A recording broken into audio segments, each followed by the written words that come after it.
Apa bugün için ne miyiniz var? Bu pitelenge göçü götürüp geldiniz. Ne mi kılım hemen bu nemde? Göçlep birem gireyim mi? Ay ya göç bek doyunup getip yemeyim ben. Andak bolsa balam. Seni cıh doğrap. Ne? Biz kılıp aç kalaplı yigis kip ketdi dep yapmadan kalan göç betip yemeyim ben.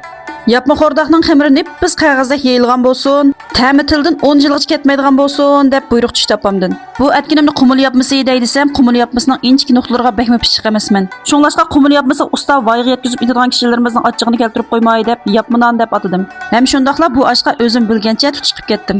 Go'shtlarni cho'ngmi emas, kichikmi emas normal qilib to'g'rab oldim, sabzini mushu xil holatda to'g'rab oldim.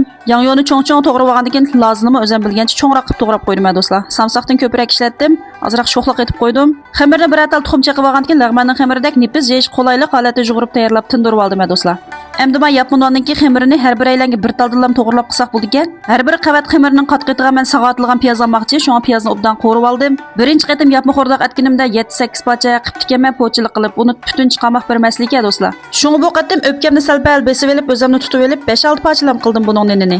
Xamirini yeyib bir chetga tayyorlab qo'ygandan keyin meyimga o'zim odatlanganimdek samsoqning yarmini selvatdim juma do'stlar. Go'shtni samsoq bilan bir aqlam qo'rib oldim. Tuz selib olgandan keyin obdan bir sag'ag'ich qo'rib oldim bu go'shtlarni.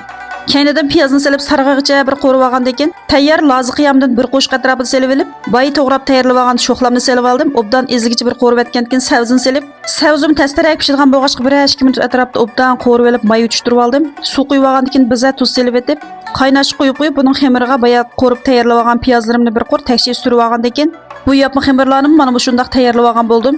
Savzining to'piga suv quyib olgandan keyin bir necha minut atrofda qaynatib olgandim juma do'stlar. Endi yangyonni selib olib bir aralashtirib bilan tuz ta'min tetib olib, men yapmalarni tartib bo'yicha yepib oldim do'stlar. Bugun ishlatgan lozi qiyamim 10 yildan buyon tamtatib qo'yishlab chiqarishda pokizlikni va sifatni oldin qo'rin qo'yib kelayotgan tayyor tamning o'zgacha lozi qiyami, tayyor tam xurishlari tanlab ishlatishingiz tamoman arziydi. Mana bugun bu yapmalarni muvaffaqiyatli chiqarib oldim do'stlar. 5-6 parcha qilgandim. Mana shunday holatda sifatli jitlib ketmagan holatda chiqarib oldim. Keyindan ozroq sho'rpisini ilib olgandim, quyib olibla yubasaydan biza selib etib, qachilar usub bu tomoqni tayyor qilib olgan bo'ldim. Mushayich ko'rgan do'stlar, tomog'imga bir numar quyib o'tinglar uchun necha numurlik o'xshabdi? Hozir yana apa.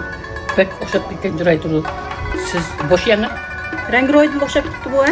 men bo'rt etgan keyin. Bo'sh yana Mayliq go'sht beklansiz. Maqal go'shtni.